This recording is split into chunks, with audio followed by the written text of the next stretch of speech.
Well, I better check my Lotto 649 ticket because against all odds, the United Nations recently made a proclamation that doesn't pander to political correctness. Indeed, the UN actually tossed so-called cultural sensitivities into the dumpster in regard to one of the most disgusting practices occurring in the world today.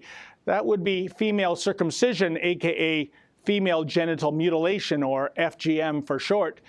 Now, the UN rightly labels this odious practice as a form of child abuse, and the UN wants to see it ended immediately.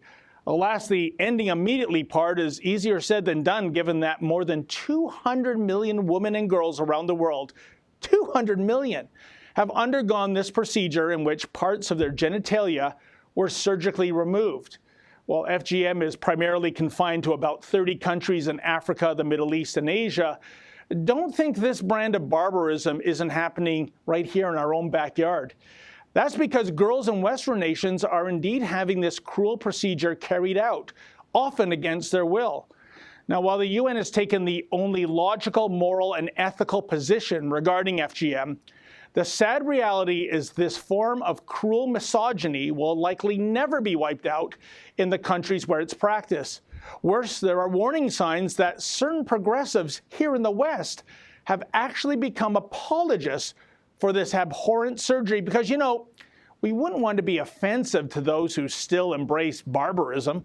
For example, in a paper published in the Journal of Medical Ethics, co-author Dr. Alan Jacobs, director of the Gynecological Oncology Department at Coney Island Hospital, proposed a controversial solution to FGM, which is to say he believes this form of mutilation should be tolerated if the procedure can be made less invasive in a sterile medical environment.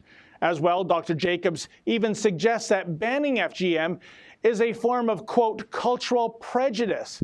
You got that, folks? Maybe a girl having her genitalia cut off won't be too bad if the procedure is done in a modern hospital as opposed to some shack in the jungle. Oh, and how dare anyone in the West employ their white privilege to criticize the nuances of a foreign culture. Then there's a certain professor of African and women's studies at the University of Toronto. Now, once upon a time, my Rebel.media colleague, Faith Goldie, took a course taught by this progressive professor. Faith was shocked to see the professor use the acronym FGB to describe FGM. FGB, yeah, that stands for female genital beautification. Some beautification. The ugly truth is that the countries where FGM is practiced place great importance on female virginity. The ostensible policy reason for FGM is to prevent young girls from engaging in premarital sex because after this surgery, sex is actually painful, not pleasurable. Does that sound like beautification to you? And let's not forget where our own fearless leader stands on this practice. 5 years ago, Justin Trudeau had a conniption when the Conservative government used the word barbarism in Canada's Citizenship Guide to describe, quote, cultural practices that tolerate spousal abuse, honor killings, female genital mutilation, forced marriage, or other gender-based violence, end quote. Yeah, Justin actually was offended with the Conservatives calling barbarism. For me, the biggest danger in the West when dealing with an atrocity like FGM is the cultural sensitivities argument. You know, this idea that this sort of practice should be begrudgingly tolerated rather than banned so that, you know, we don't hurt the feelings of certain newcomers.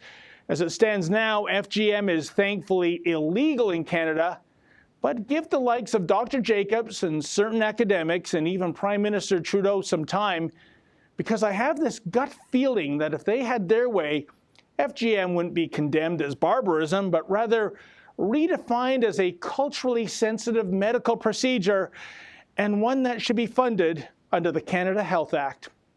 For the Rebel.media, I'm David the Menzoid Menzies.